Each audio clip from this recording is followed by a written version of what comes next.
Hello, everyone, and welcome to another episode of the 8-Bit Adventures Podcast. We're here to bring you the latest and greatest geeky news of the week. I am your host, Sean Hayes, and we've got a couple of... we've got some interesting gaming news this week. And our deep dive is going to be... so I'm going to do a primer on the Legend of Vox Machina. So this is going to be non-spoilers because pre-screenings have gone out, and I did catch 2 of the episodes. So both the episodes that are available already for pre-screenings. So I'm not going to do spoilers for that, and a lot of this is going to be focused on if you're not familiar with what Critical Role is or what the Legend of Vox Machina is. Because chances are, if you are familiar with what it is, you don't need me to tell you what it's about. So, yeah. I hope everyone's doing well. Had some fun playing Vampire Survivor on stream last night. Thank you to everyone who showed up for that. Turns out I ended up finishing all of the achievements today, so we won't be streaming it again. But I have to say, I just want to plug that game. If you're not familiar with it, go check it out on Steam. It's $3. It is in early access, but it is sort of like an arcade style horde mode where just waves of enemies come at you, and your goal is to build, collect items to level and build a sort of tech tree, or not tech tree really, but just you're building a set of items that automatically fire off based on their own mechanics with the goal of surviving 30 minutes. It's great. So I would highly recommend picking that up. And it's really sort of taken off this week in particular. So I'm very excited about that. So that said, why don't we get into this week's news, shall we?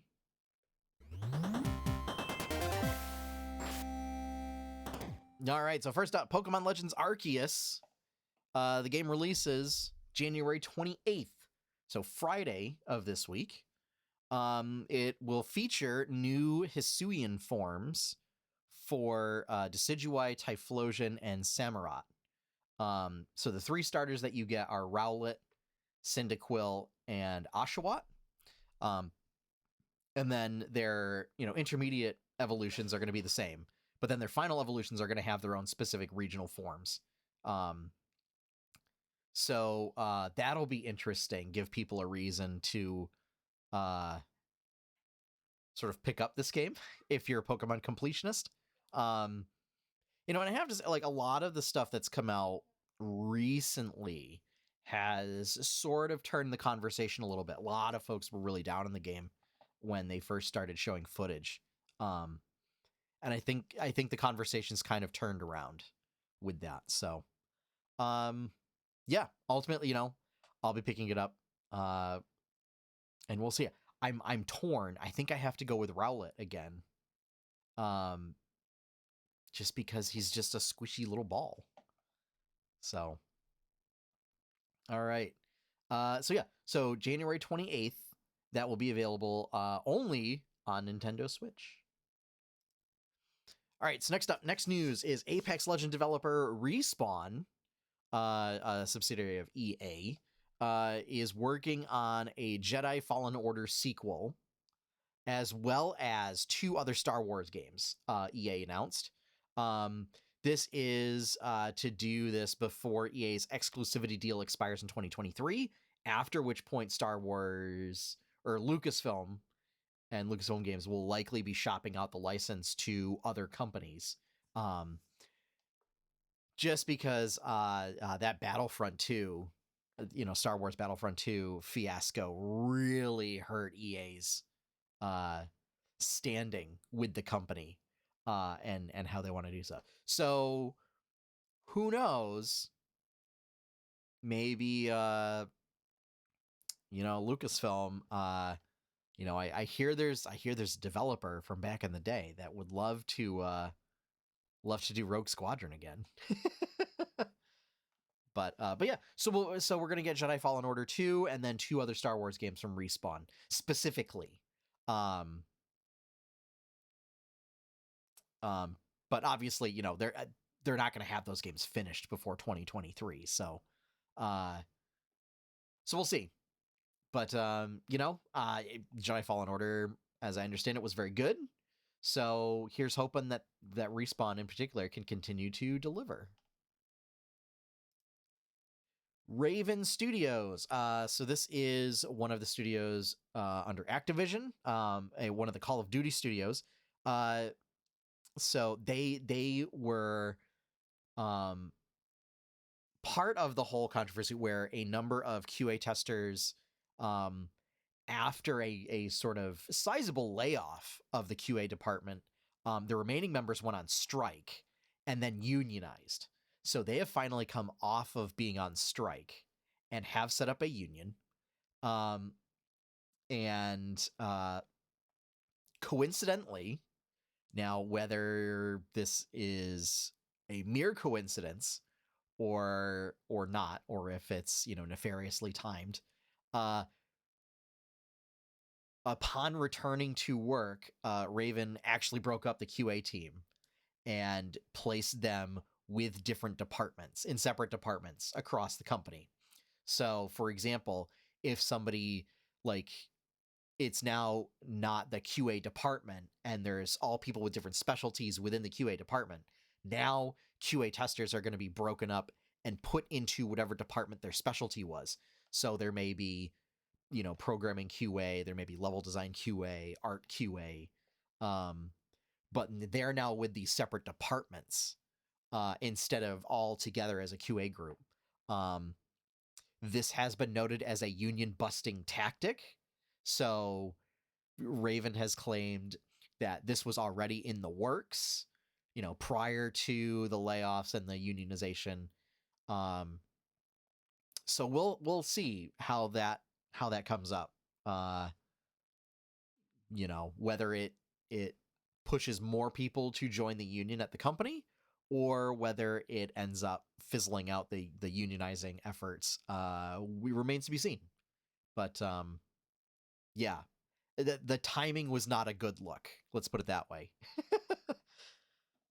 So once again, another PR blunder for Activision and Blizzard subsidiaries. And speaking of Blizzard, so some not dire, terrible news for once. They're announcing an unannounced survival game. So previously unannounced survival game. This is going to be based on a new IP. So Blizzard announced that they're starting work on it in the form of, like, it's sort of a project announcement / putting together a team. So in the posting, they specifically mentioned that they want to look for diverse voices and talents when putting together this team. So, this might be sort of, obviously this is the first project since the whole lawsuit happened. So, it based on who ends up joining the team, it remains to be seen if Blizzard is actually, going through with their supposed new mission statement, or at least, supposed new guidelines on how things are done. But we'll have to see. So, and obviously no word whatsoever on what this IP is. I mean, it looks somewhat fantasy in the artwork here. But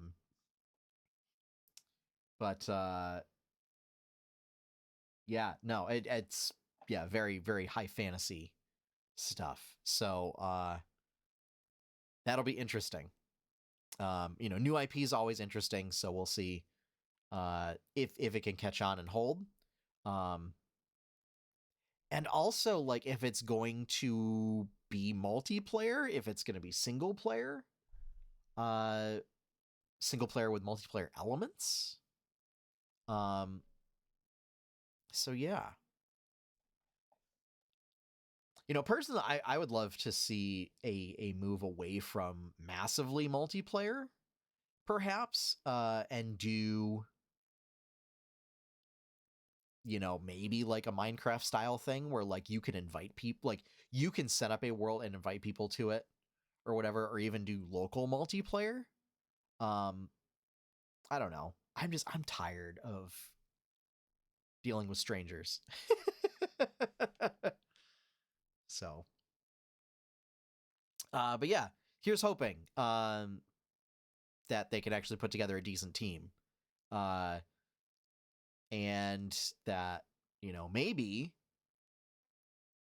that team by putting together a team that has many different kinds of voices on it leads to a good product and prompts other teams to take note and sort of restructure under that model.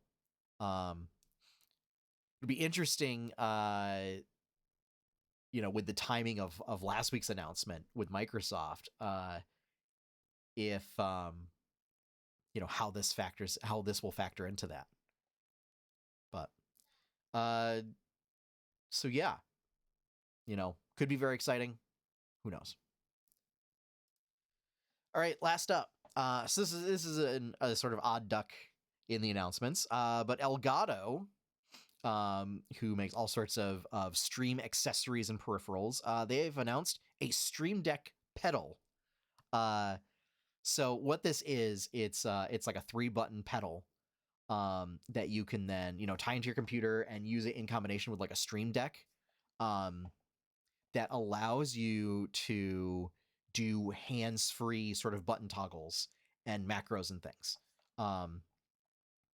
So mainly it looks like the chief audience for this would be streamers that focus on music streams and DJs. But like with the Stream Deck, you can set it up so that it performs any number of commands on your computer. So like you could use this to open up Photoshop and do various tasks. So this, I mean, it's pretty interesting. I mean, it's even something I might be interested in doing.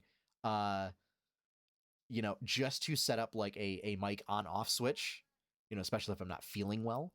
And instead of having to like reach over and like hit a button or whatever, just be able to tap my foot on the pedal, press my foot on the pedal and be able to turn stuff on and off. Also, accessibility factor, if, and I was talking about this with Vampire Survivors, since, it only uses the WASD keys. If say you only have the use of one hand, or if you have a limited dexterity, this provides another option for interfacing with, say, a Stream Deck. It's a little pricey at $90, but if you are in the business, in the game, might be worth checking it out. Elgato has also announced that they are setting up fully official Discord integration with the Stream Deck. So that's cool. Namely being able to do things like switching channels, doing voice call commands and things like that. But yeah, anytime companies set up official plugins for the Stream Deck, super helpful, super awesome. So that we're not relying on sort of third-party plugins and APIs to do stuff, which may then become deprecated. Looking at you, Spotify. So yeah. As I said, the Stream Deck pedal is available for $89.99 on the Elgato store. It'll likely be available at GameStop, Amazon, all those places there, so there may be deals on that. But I'll have to look into it and let you all know. I got to get better at setting up macros and stuff. It seems like a really interesting thing for interfacing with your PC.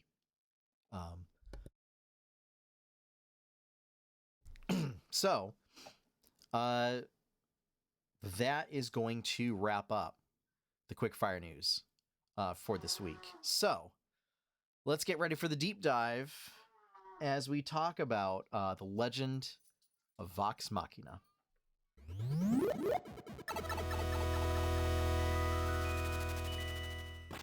Okay, so for those who don't know what the Legend of Vox Machina is, and you may have seen, they've been doing a pretty heavy ad campaign. So you may have seen ads for it, and you're like, oh, I don't know what this is. Chances are, if you are listening to this podcast, you probably already know what it is. But just in case, the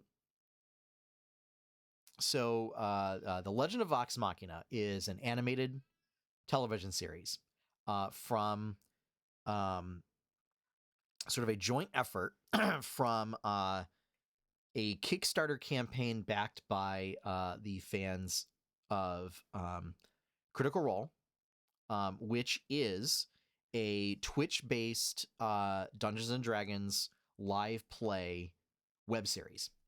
Okay, where this group of fairly prominent voice actors who are all friends, they get together and they play Dungeons and Dragons for about 4 hours a week. And they live stream it.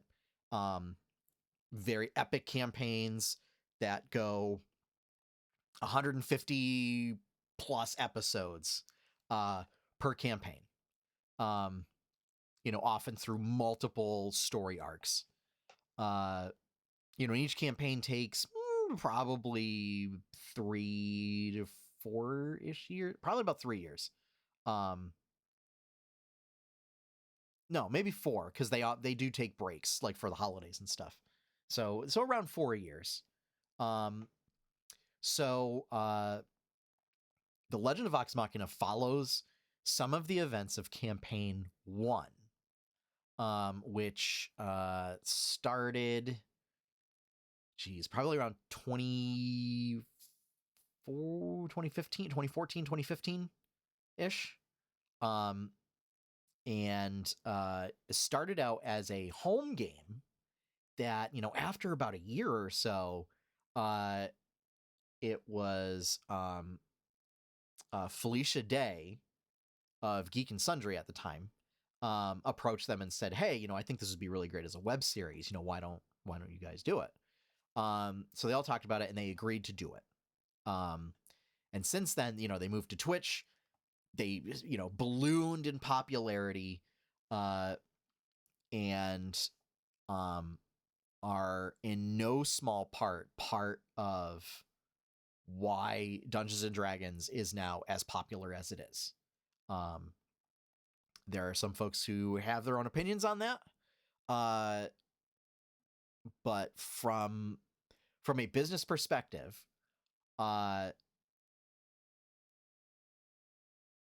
doesn't really matter why people are playing the game. The more reach the game has, the better it is for the game overall. And I think it's also between the accessibility of 5th edition and things like Critical Role, the Adventure Zone, and other properties, it's also brought in a much more diverse audience than prior editions have done, which also helps the game. It's going to help the game get better. So that's a little primer on like Critical Role. So Legend of Vox Machina started as a Kickstarter campaign, and they thought they were going to fund like a single 22-minute animated special, and then it exploded beyond their wildest imaginations, and they got enough to do a full season. And then they announced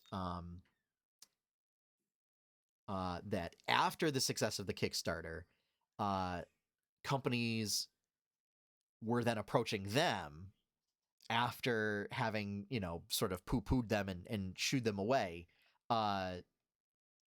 to, start signing deals.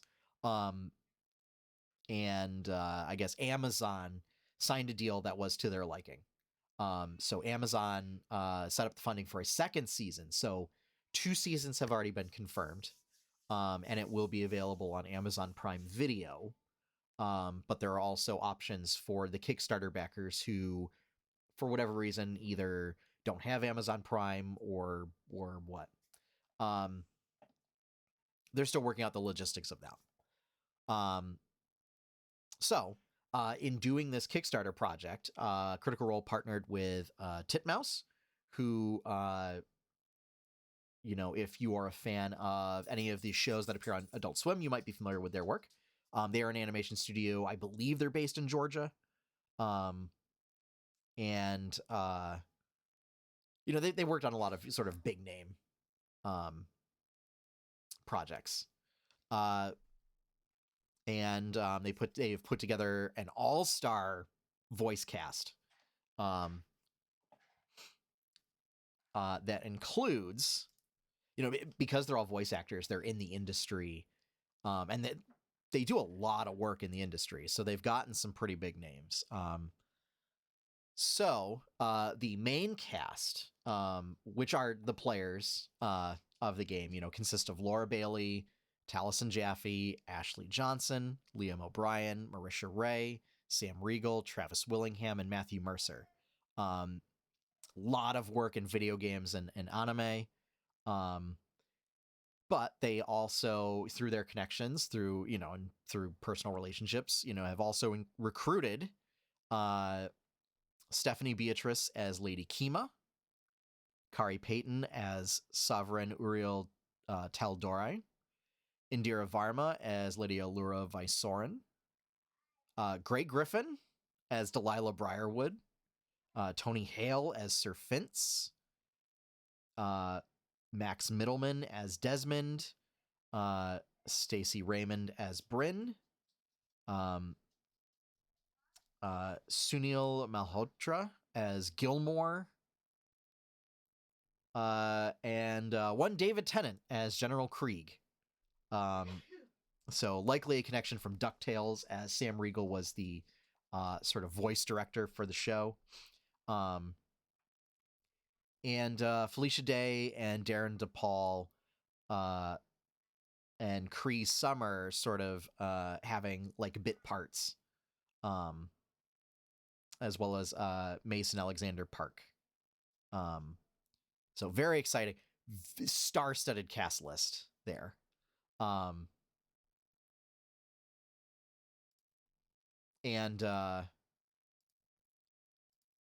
animated series. I believe the episodes are about 22 minutes long. And I can't remember. I think they're going to be like 12 episode seasons, I think.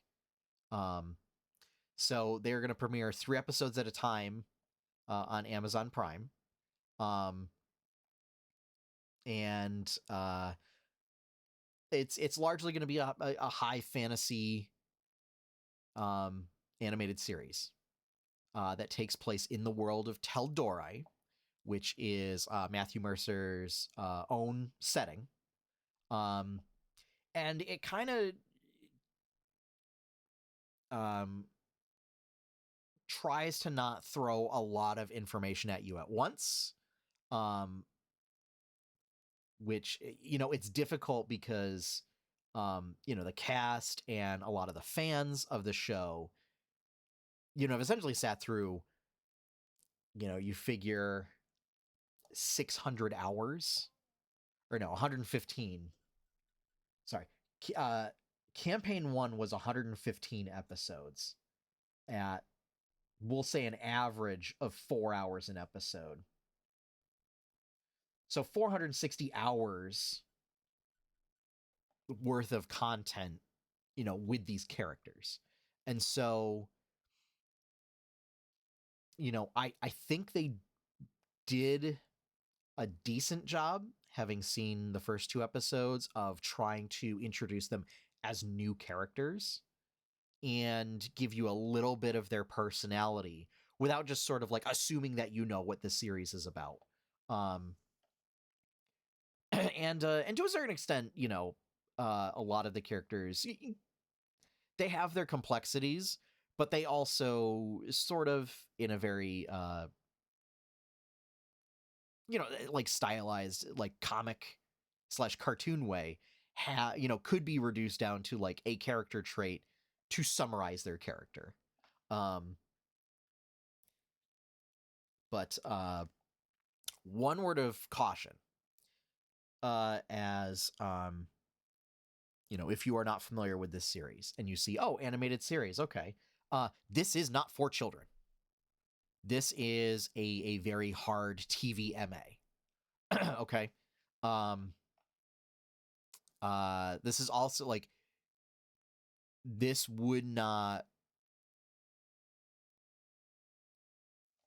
like, despite the fact that it being TVMA, I don't know if you could show it on Adult Swim.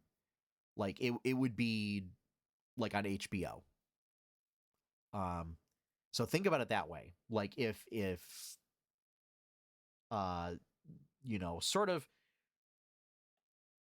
it's not, it's hard, it's like, it's a hard comparison to make to like Game of Thrones. But it's definitely like very harsh language. There are certainly adult themes.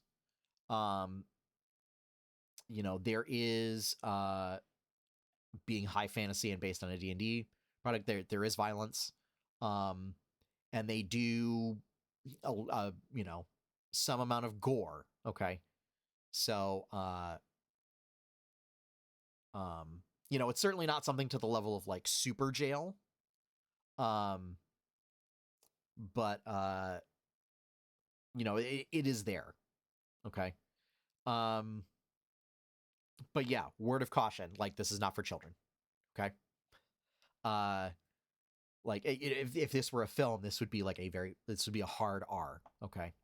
So that's to give you an idea of that. All right. You've been warned, because I know for certain that there are going to be parents out there who, see this on Amazon Prime, they don't know what it is, and they show their kid, and and they don't waste any time in the first episode. Like, they get right in, and there's F-bombs, and about halfway or a third of the way through the first episode, there's some adult situations. So that's a word of caution. Okay. Again, because I know people personally who have gotten upset when there are cartoon series that are made for adults that do adult things, because cartoons are, quote, for children. So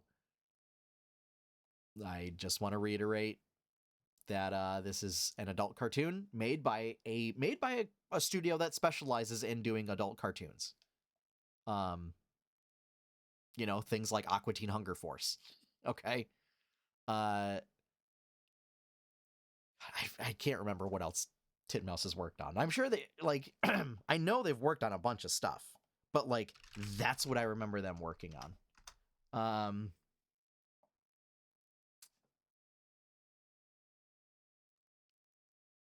Big Mouth. All right, so let's see.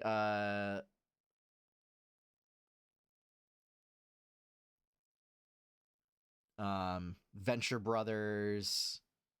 They worked on some stuff. Short films, video games, commercials. Was that just awards that they worked on? Sorry. Oh, filmography. No, okay. Metalocalypse.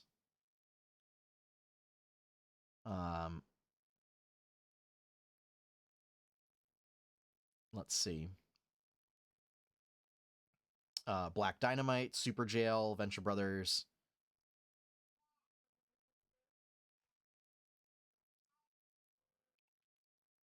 But I mean, they did some work on Nemegas XLR and Avatar. So there's that too. Did they not do Did they actually not do Aqua Teen Hunger Force? Am I just having...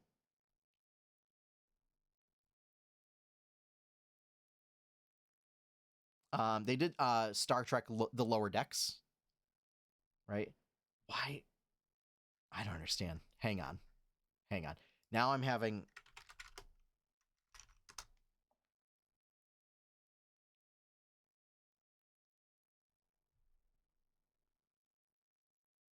Oh, no, that was William Street. Okay. Sorry, I'm getting William Street and Titmouse mixed up. Because, like, the two of them were very prominent. Okay. But yeah. So, I mean, they've worked on some stuff for, that's been designed as children's animation. As, like, children's animated series. But they've also worked, I mean, Metalocalypse and Super Gel are very much not in that category, right? So yeah, this is something, don't watch with the kiddos unless your kiddos are older. But yeah. I mean, it's definitely one of the things, they specified in the Kickstarter was when going with an animated series is that they did not want to dilute the feel of the web series. And the web series is an adult show. There are adult themes and situations that happen, whether of various types. So I mean, it would be for mature audiences. Okay. So just keep that in mind. I know I've sort of hit that over and over and over again, but it's because I've had those conversations that I do not want anybody to, for whatever reason, just think animation. Oh, okay. Yeah, no. So, let's see. So despite the fact that it's based on a D&D property, okay, so a couple things. It doesn't deal with Dungeons and Dragons as a game, okay, so it's not like they're going to cut to the players playing D&D. Nor, now this gets into a little weird thing, nor does it have any reference to things that are technically the intellectual property of Wizards of the Coast, right? So it does not mention Dungeons and Dragons. It does not mention, there are certain, so what's considered as part of the trade dress for D&D are certain like proper nouns and certain monster names, right? So you won't hear beholders, you won't hear illithids, or I think it's illithid and not mind flare. But in either case, like there won't be any of that. Or there's so and Matt Mercer did this for their first stream game where he changed basically a lot of the deity names. So that, they weren't infringing on any copyrights. And then they be buddied up with Wizards, and now Wizards says it's okay to use them. But so they use like a lot of the custom names to refer to the same deity, but it's as long as you don't use that proper name, it's not considered trademark infringement. And some of them, like, you can get away with, like, because Tiamat pre-existed Dungeons and Dragons, as well as Bahamut, right? So you can use those, but like, there's some discussion of some deities, we'll say, that are explicitly Dungeons and Dragons that may or may not be utilized later. So yeah, so you don't, like, if you're not interested at all in D&D, but you like, fantasy, you don't have to worry about that. That said, it does have some themes that are common to most D&D games, where it's a group of heroes that have an adventuring company, that mercenary work is common, um, and many of them have trauma that they're dealing with. So, yeah, I'm trying to think of, I thought it kind of dove into the action a bit quickly. So I do worry if it's going to move a little, if the pacing's going to be a little too fast. But I don't know.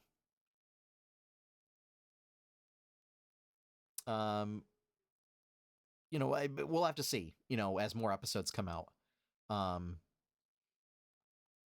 Just thinking like based on, current properties that have come out, like The Mandalorian, Book of Boba Fett, and things like that. Or basically, any of the number of series on Disney Plus. But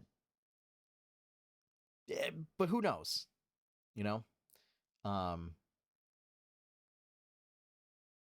So, yeah. Ultimately, I enjoyed the first 2 episodes. And so I hope this primer was useful for a lot of folks, and that if you're interested in high fantasy shows, that you might check it out. So they come out on Friday. The first 3 episodes release on Friday, on Amazon Prime Video. Okay, so if you have Amazon Prime, you'll be able to get the series. So, which also means that you can do a watch party on Twitch with it. So that is a thing where if you don't have Amazon Prime, but you do want to see it, the Critical Role channel will be doing a watch party on Tuesdays. So you can watch it there. And that's something where if for the people in my community are interested, I'd certainly be willing to set up watch parties and look into that. But right now, streams have been kind of quiet, so it doesn't make a whole lot of sense. But again, if that's something people are interested in, can definitely set that up. Especially for the folks if for whatever reason they don't have Amazon Prime but want to see it.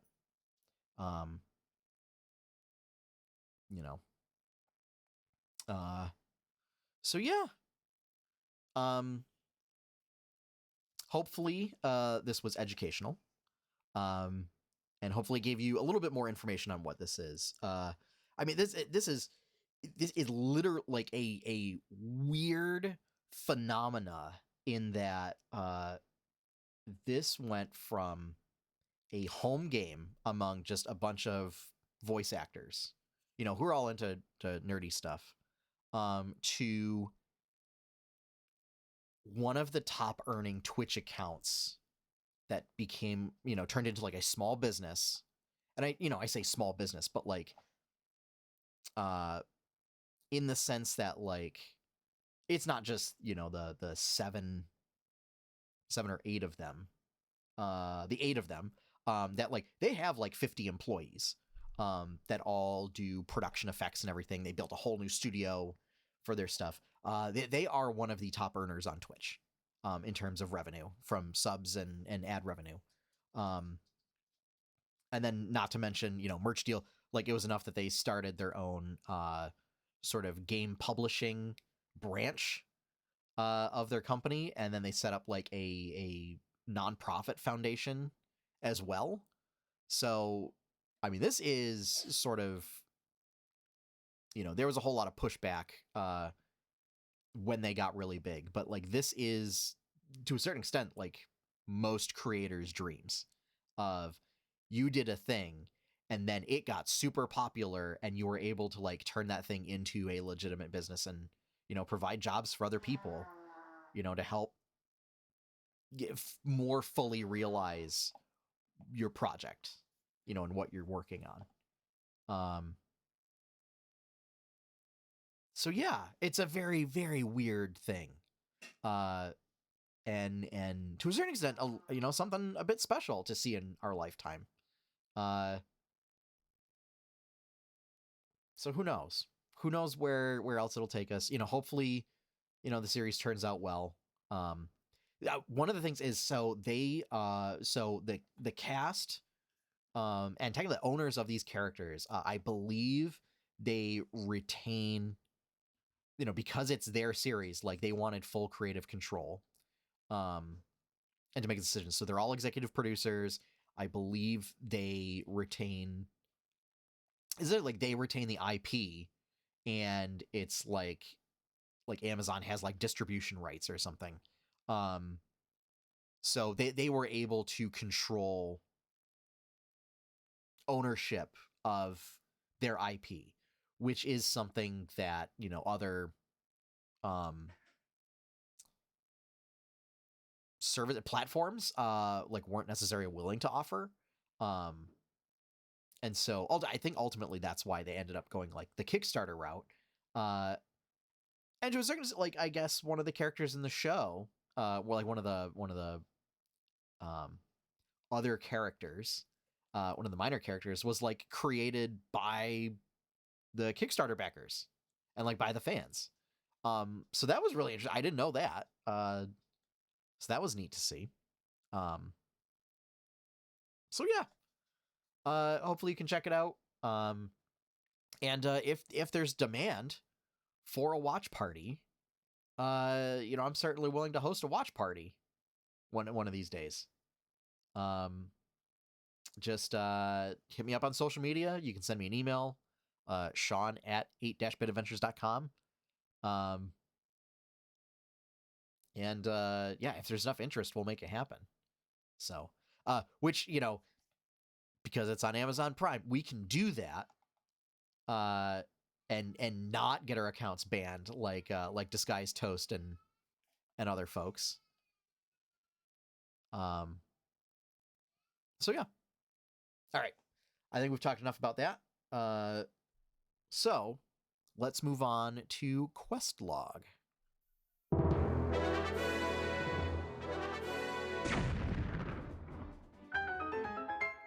So quest log is where I talk about sort of just like little goals that I set each week.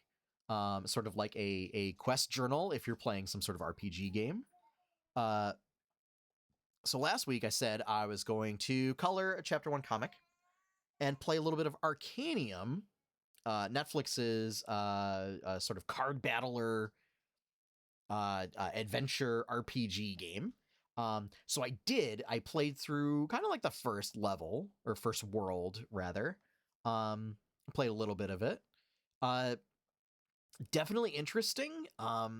It's not. I can't say that it's grabbed my interest in the way that that Vampire Survivors and Raid Shadow Legends have. Or going back to Skyrim and things like that. But it's definitely charming, and it's definitely a neat little mobile game. Great art style, and interesting mechanics. I don't want to sell it short. Like it's a good game. It's just right now it happened to hit right at the time there's a whole bunch of other stuff coming out, and that's bad for me. Because it's always like there's always something that's going to rise to the top, above everything else, and that's what's going to get my attention. And it happened to come at a bad time. But that said, I mean, it's all, like I have a Netflix account, so it was free. And I'm looking forward to just, picking it up every now and again. I do like the fact it doesn't seem to be multiplayer, at least as far as I can tell. I haven't done any multiplayer stuff with it.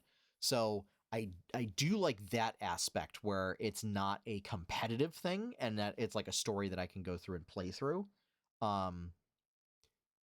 So that, it's not like Hearthstone where, if I don't play for, if I'm not playing Hearthstone anymore, but like when I was playing, like if I didn't play for 2 weeks or whatever, I felt like I fell so far behind because the whole entirety of that game is competitive.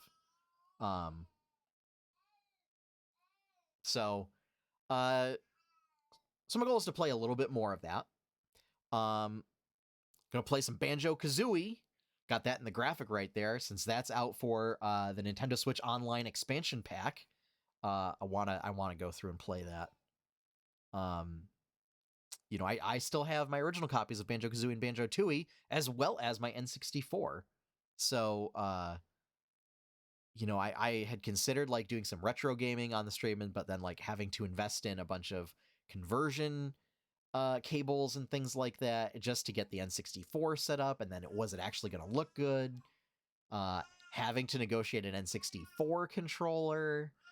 Um, you know, it's nice to have that around for like the novelty, and maybe like once in a while, like pulling it out.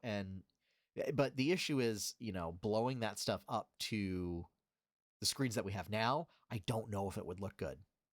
I haven't done it before, and I don't know like if it would just look blurry and messy, or if it's you have to really like go find like an old 14-inch CRT, which I think I still have one somewhere, and just like keep that around for doing retro gaming. I don't know. But yeah, so it's available now, and emulating on the Switch. So yeah, there's my opportunity. And then the goal is get another Chapter 1 comic done. So the next one is going to be comic 91 of Chapter 1. So getting there, steadily getting to the coveted comic 100. So yeah. So yeah, ultimately we got 2 out of 2 done. Let's see if we can make it 3 for 3 by the end of next week. I think chances are pretty good. We're supposed to get a lot of snow this weekend, so I don't know how busy we'll be. So here's hoping. But yeah, and who knows? Maybe I'll do a little stream of Banjo-Kazooie or something. Bring the bear and bird back on the stream. So yeah. Yeah, I'm looking forward to it. So that is going to wrap up this week's episode. Thank you all for joining me. If you would like to see more content from 8-Bit Adventures, including the 8-Bit Adventures comic, fan art that I've done, or just general artwork that I've done, stream VODs, podcast episodes, and more, go check out the website over at 8-bitadventures.com. If you would like to help support that content, the best way to do that is to become a patron over at patreon.com/8bitadventures. You can become a patron for as little as $1 a month, and you get early access to comics.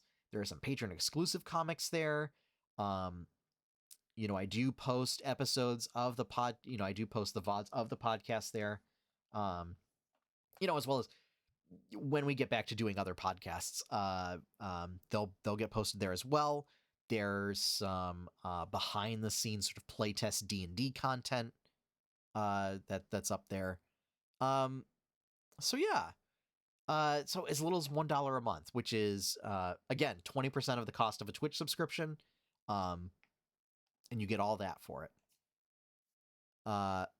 Big shout out and thank you to all of our current patrons. Thank you for your support. Thank you for helping to keep servers paid for, like hosting servers paid for, and the D&D Beyond subscription paid for my D&D group, which we use when we're eventually gonna get the show back on. So we will be using it for that. Our opening theme is One Up by Professor Shy Guy. You can find his work over at professorshyguy.bandcamp.com. Big shout out and thank you to him for letting us use that track all these years since episode 1. And it will be in the show notes, but we do have a Discord server. There is the link in chat. And as I said, for audio listeners, it will be in the link for the Discord server will be in the show notes. If you want to come hang out, chat, that is honestly my preferred place to converse with people, because you don't have to deal with social media algorithms. I post the comics, I post the YouTube VODs for the podcasts. I just set up a Stardew Sundays channel, so when videos come out for that, I will post them there. In a gaming channel to talk about games and stuff. Because I don't have to deal with a timeline that is curated, quote unquote, by a social media platform, it just means that, I can more directly reach people, which I miss. That's the part of social media that I miss, when it first started. So this is me just hating social media. So, but it's there if you would like to join. So, also notifications of when I stream. So there's that too. All right. With that, we're done. So, as always, have fun, happy gaming, and enjoy your pie cake.